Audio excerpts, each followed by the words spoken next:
Okay, kids, did you like this animation?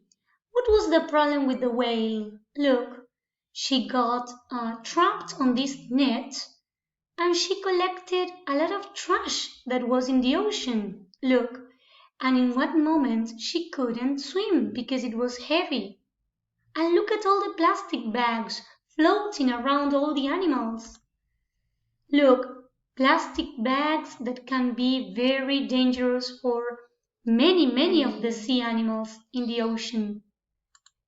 Now look at this beach. The boy is jumping on the trash. Very bad.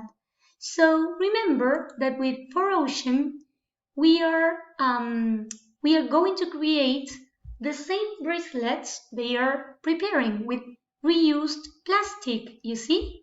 And this will show our compromise with the ocean and the reusing of plastic. So look, here is my bracelet. I did it with some things that I have at home, yes? But you can do it with whatever you have, with bottle caps or whatever you find at home that can be reused. Okay, you will prepare your bracelet for next Friday, okay? Well, now let's go to the cat's copybook and we will make a list of the materials we need.